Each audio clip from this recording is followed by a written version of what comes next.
नमस्कार फ्रेंड्स, छठ पर्व की आप लोग को बहुत बहुत शुभकामनाएं। जैसा कि आपको पता है कि छठ पर्व हम बिहारियों के लिए बहुत महत्वपूर्ण रखता है, तो चलिए हम छठ पर्व के बारे में कुछ आप लोगों से शेयर करते हैं। जैसे कि पता है फ्रेंड्स कि ये छठ पर्व जो है 4 दिन का त्यौहार है, जिसमें कि पहला दिन होता है नहाए खाए, दूसरा दिन होता है खरना, तीसरा दिन होता है शाम का अर्घ और चौथा दिन होता है सुबह का अर्घ। ऐसे तो देखा जाए तो छठ पर्व 32 घंटों का पर्व है।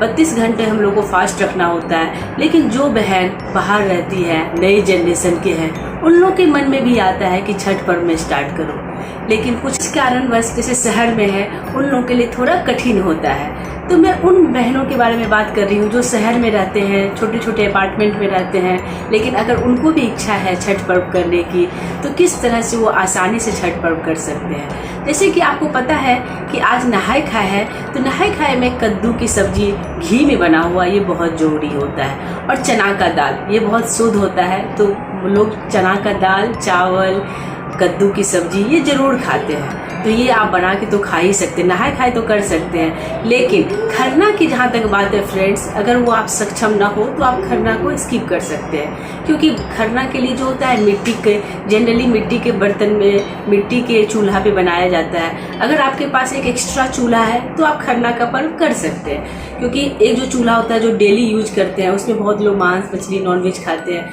तो उस चूल्हा पे कभी भी हमको खरना का पर्व का कुछ भी नहीं बनाना चाहिए, क्योंकि ये पर्व बहुत बहुत ज़्यादा इम्पोर्टेंट है और उस समय में छोटी छोटी गलतियां हम लोगों को भारी पड़ सकती है।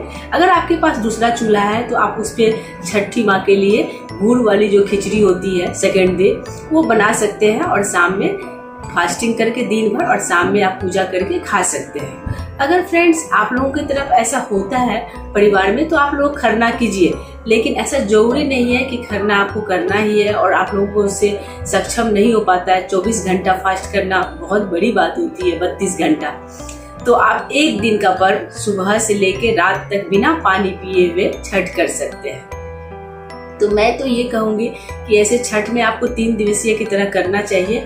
अगर लेकिन आप सक्षम नहीं हो रहे हो तो एक दिन सुबह से लेकर रात तक आप बिल्कुल पानी पिए बिना आप फास्टिंग कर सकते हैं, और सुबह में अर्घ देके फिर भगवान का फिर आप खाना खा सकते हैं।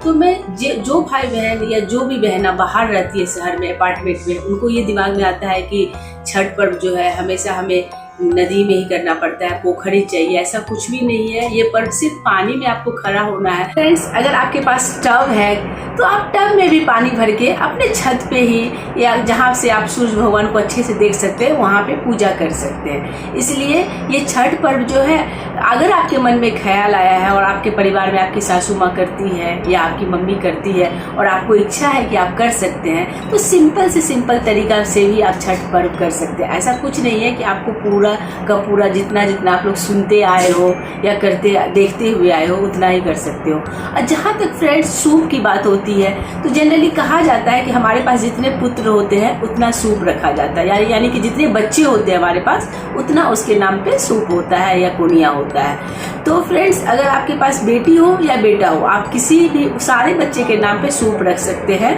और उस सूप में सुबह में उस बच्चे से अर्घ दिलवा सकते हैं। और जहाँ तक पकवान की बात है फ्रेंड्स, तो बहुत लोगों को लगता है कि ठेकुआ कैसे बनाऊं, परोगिया कैसे बनाऊं, बहुत ज़्यादा दिक्कत होता है। तो उन बहनों के लिए, उन माताओं के लिए ये होता है कि आप फल से भी पूजा कर सकते हैं। ऐसा कुछ जरूरी नहीं है कि आप सारी तरह के पकवान लाए बनाए फिर ही पूजा कर सकते हैं। आसान से आसान तरीके से भी आप पूजा कर सकते हैं। 4-5 तरह का फल ले लीजिए, जो भी आपको बाजार की मिठाई है वो चढ़ा के भी छठी माँ को आप खुश कर सकते हैं। सबसे ज़्यादा जरूरी है आपकी अंदर की श्रद्धा।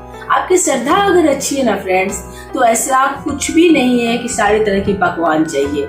आप बस दिल से फास्टिंग कीजिए। अगर आप 32 घंटा के लिए कर सकते हैं तो बहुत अच्छी बात है। पहला दिन आप खरना कर लीजिए, दिन भर फास्टिंग करके रात में वो गुड़ वाली खीर खाइए, बच्चों को खिलाइए।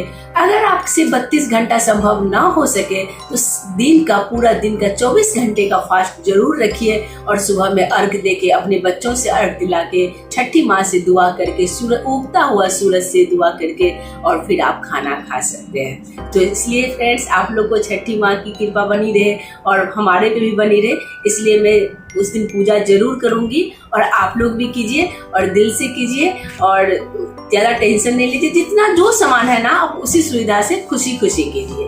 ठीक है, होप आप लोगों को वीडियो अच्छी लगी होगी। तो मैं नेक्स्ट वीडियो में आपको बताऊंगी कि कोनिया कैसे भरा जाता है, किस दिन आपको बाल धोना चाहिए, किस दिन पूजा करनी चाहिए, उसके आगे के बारे में मैं अगले वीडियो में शेयर करूंगी। तो थैंक यू फ्रेंड्स। अगर आप लोगों को वीडियो अच्छा लगे तो please like share and subscribe. Bye.